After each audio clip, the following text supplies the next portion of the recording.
C Joseph Vijay எனும் நான்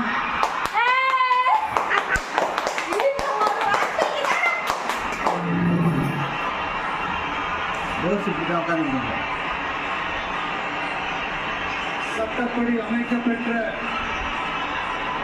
இந்திய அரசியல் அமைப்பின்பால் உண்மையான நம்பிக்கையும் மாறப்பற்றும் இந்திய நாட்டின் ஒப்பில்லாத முழு முதல் ஆட்சியையும் ஒருமையையும் நிலை நிறுத்துவேன் என்றும் கம்பீரத்தை பாருங்க. தமிழ்நாட்டு அரசின் முதலமைச்சராக உண்மையாகவும் உளச்சான்றின்படியும் என் கடமைகளை நிறைவேற்றுவேன் என்றும்